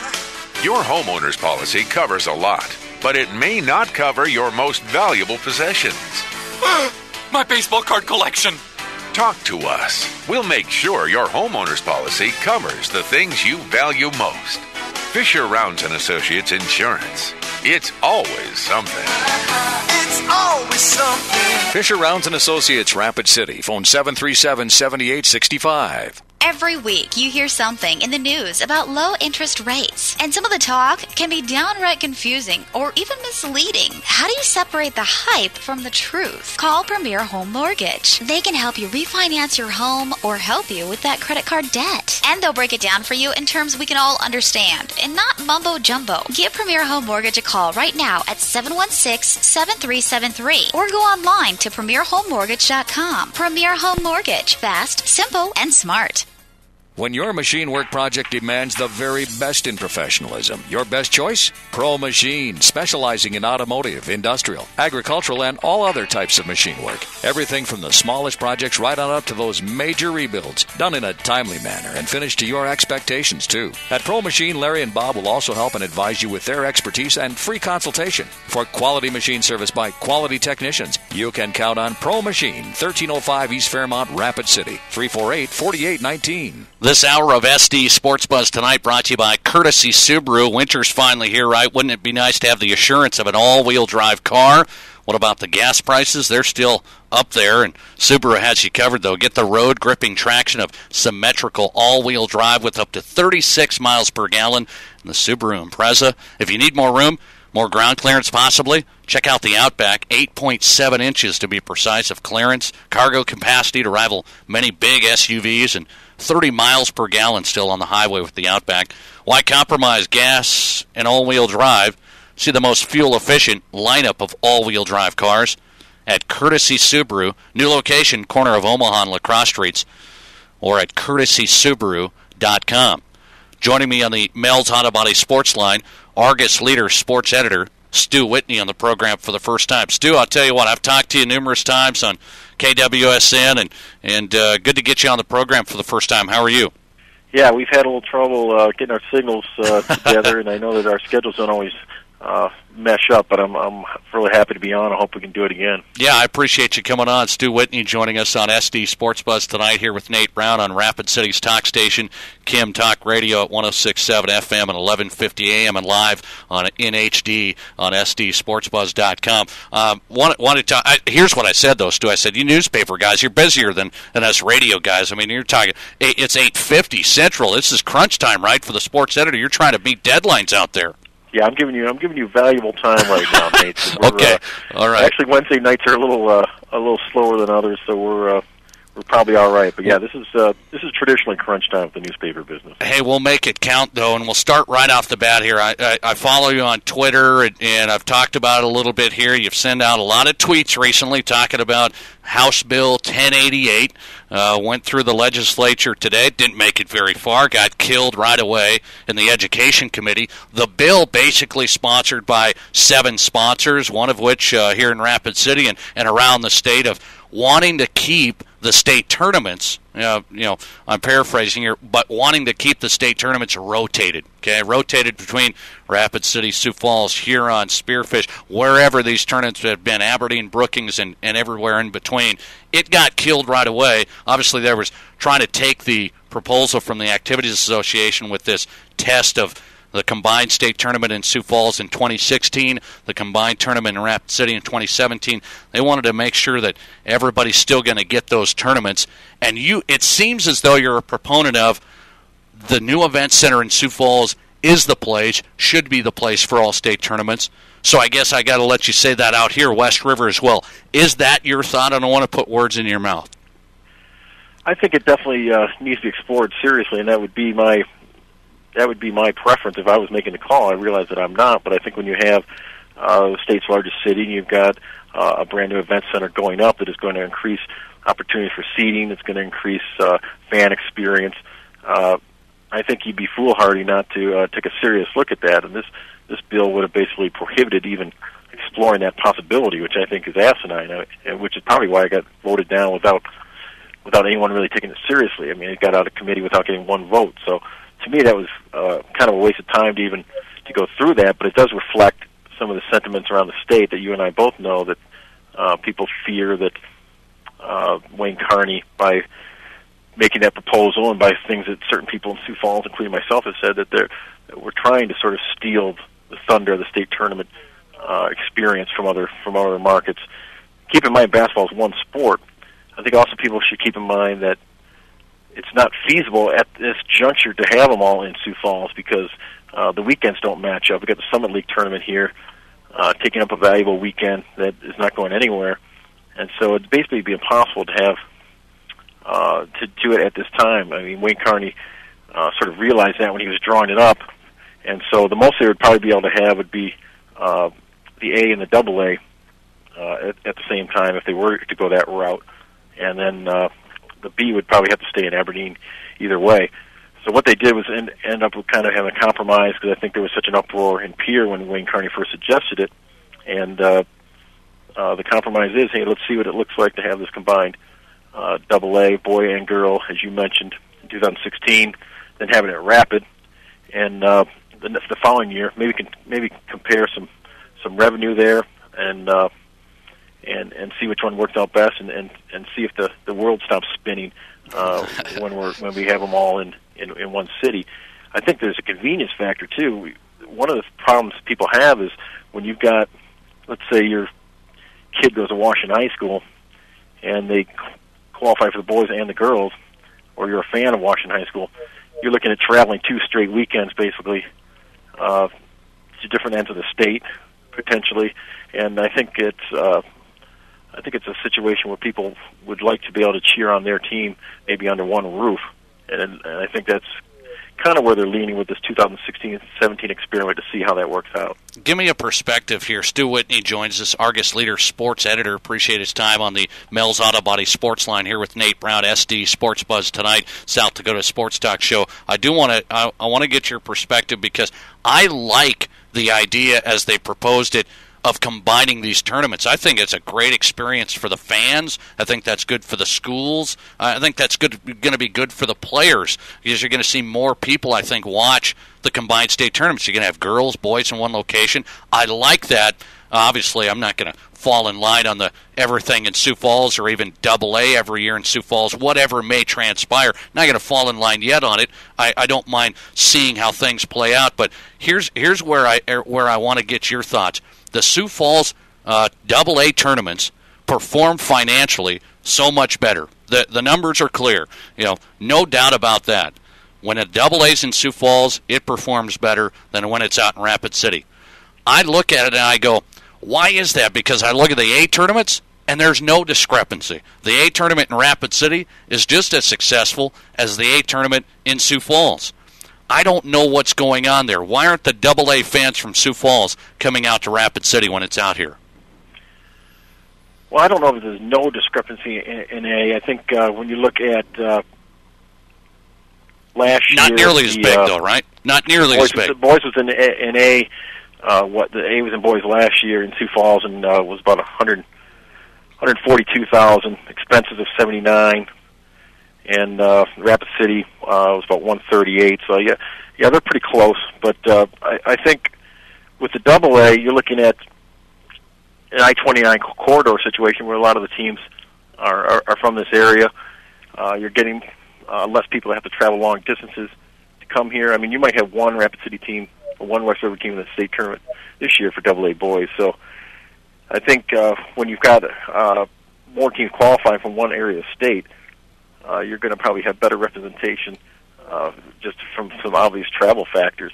But I think there's a lot of A teams, though, Stu. You know that. I mean, there's a lot of A teams. Most of them are back there. You might only see St. Thomas More, a West River team from Rapid City in the state tournament. That might be the case, but still, the Madisons, the teams that travel out here, they just travel well. I don't know. And when I've gone to the AA tournaments out here over the years, I look in the section, I see the Lincoln section or whatever section it may be, and there's nobody there until Saturday night. Well, that might go back to the whole, it's more common probably to have both teams make it from a AA school, boys and girls, so you're kind of choosing. I'm not going to go to both state tournaments. Yeah. You're talking about getting out of school early.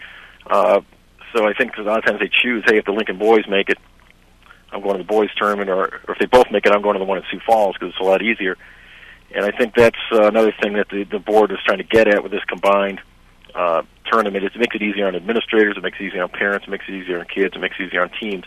So it's convenience, but I also think you have to look at fan experience, and I think we're getting to the point now, Nate, where I don't think it's going to be just a Sioux Falls thing. It might be a rotation thing between Sioux Falls and Rapid City. So I don't think it's, even though, I've pointed out that Sioux Falls made a lot more money when the AA was here compared to Rapid City, I'm not sure it's necessarily a Sioux Falls versus Rapid City thing, but more of a big city, meaning Rapid City and Sioux Falls, against some of the other markets that have traditionally gotten this thing. Yeah. And just maybe getting a rotation between Rapid City and Sioux Falls might be more realistic for the time being. Yeah, I think that's realistically, I think that's ultimately what could happen here, and that was going to be one of my last questions for you. Stu Whitney, Argus Leader sports editor on the program tonight, SD Sports Buzz tonight, talking HB House Bill 1088 goes down, killed in the Education Committee that was trying to basically say you got to keep the tournaments, all of them rotating from how they've been doing, and I think ultimately, do you think that's what's going to happen, Stu? Do you think the AA and maybe even the A is going to go combined and rotated back and forth between just Sioux Falls and Rapid City? Is that how it's going to go? That's kind of what I'm thinking. I think when you see the exploratory stage in 16 and 17, you see how it works out with the boys and girls come together in AA. You get that going for A, which are also a lot of, I think, crossover where teams, a lot of schools make both tournaments. And so you've got, ideally, which is what they started off thinking about, would be Class B combined one weekend, Class A combined the next weekend, AA the following weekend. Now, as I pointed out, Sioux Falls can't host that first weekend because of the Summit League, so it takes B off the table as far as Sioux Falls is concerned, which is just fine with Aberdeen, because as of right now, they're kind of scripting out Aberdeen keeping the B for a while, even into that 16 to 17 stage. But as you're getting at, I could see them going AA in Sioux Falls and then Rapid switching off with the A and just having that rotation between Sioux Falls and Rapid City. I think that's very realistic and actually pretty likely. Yeah, I think that might happen as well, and that's, of course, going to put out another West River town. Spearfish has hosted the last couple of years, and the water towns, the Hurons, the Brookings, some of these places that we've seen, these A girls tournaments, places like that. I don't know. We'll see how it all plays out. I think that's ultimately what could happen, but you just never know the way things will go with the Activities Association. Good stuff with Stu Whitney. You can follow him at Stu Whitney on Twitter, Sioux Falls Argus Leader, sports editor. I'm going to let you get to work. I appreciate you coming on. Hopefully we can do it again.